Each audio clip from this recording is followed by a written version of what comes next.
I read the script and we laughed the whole time reading it. We laughed. It was heartfelt. It was warm. The message was beautiful.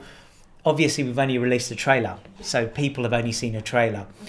When you see the film, you see really what the message is all about and what depths, what someone would do to care for the person that they love. That's basically what the story is. It's a love story. It's a love story disguised underneath a heist.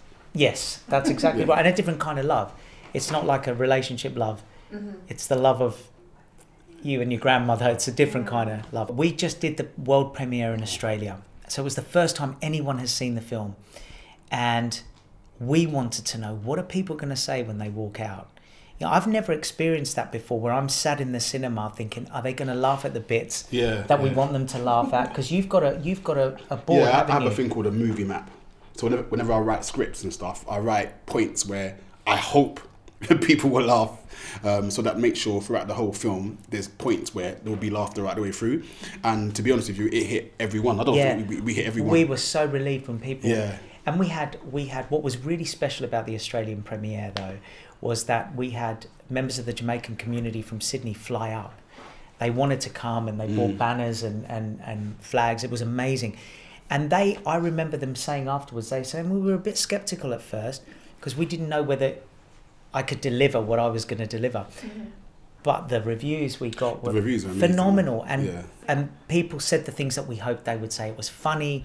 It was an hour and a half of just getting away from the stress and everyday life, and something that took them and showed an authentic part of Jamaica. Do you know what also really touched me? There was a lady that came with her disabled. I don't know if you saw her. She had a disabled daughter with her. Yeah, that's right. And her daughter had never been cinema. She hadn't been cinema for years. She didn't want to come out.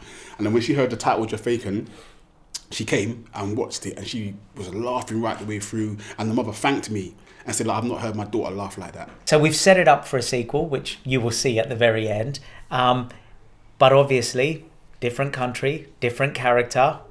We have got lots of fun to do. We're really looking forward to this. But it's fun. Yeah. The whole shoot was fun. It's like every day was... It wasn't even like we was working, because it was just full of laughter.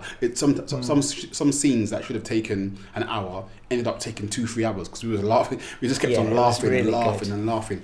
And I think that comes across on screen when you watch it. You can feel that energy. Working with these guys, so like I was saying, Sizzler, for example, sitting with him, acting with him, in my wig, surely at that point, if something was not right, they would say we can't do this. I mean, it was just all the way through. Our line producer's Jamaican, so she was they did all their due diligence. They did all the research. They did all their research, and it wasn't something you anticipated. No, this has been in the making, if you like, for a few years. So we had researchers going back and forth. We had a dialect coach to make sure that the dialogue was right. Location scouts to make sure, like, even when it was put to me, do you want to build a set? I said, no, I don't want to build a set. We want to use real life working places. We even struck up a sound system because reggae music is a big part of Jamaican culture. So we wanted to make sure we had an authentic sound system playing in Jamaica in the scenes. Everything has been carefully thought out. It wasn't just, let's go and make a film. This is what's really important about what I was saying before. If somebody genuinely gets offended, they should express that, they should have a voice. Where I find it confusing is people who say they're offended, but then when you actually talk to them, they kind of like not really offended, but they can be offended, so they're offended. I've seen it.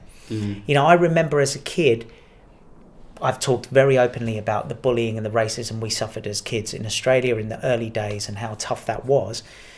And I know that if somebody came up to me and they put on a curly head wig and the big nose and the moustache and had the open shirt with the medallion and the hairy chest and they did a Greek accent, I'd find that hilarious. If they turned around to me and they say, I hate you Greeks because you're greasy, which is what we used to get told. I hate your skin, and that was racist. So I could understand the difference. But what I feel's happened now is that it's like it's all muddied. It's like, if you pay homage to something, it could be taken the wrong way. Or if you sing a song that's maybe got an influence not where you're from. I mean, Beyonce's had it with Cowboy Carter. You just think but actually she's nailing it. I've had controversy a lot in and out in different places around the world, but I've realised you just learn as you go. But generally, I still believe that you've got to stand by what you do, and you've got to do it with pride and enjoy it, and do it with love. And as long as people know that anybody that knows me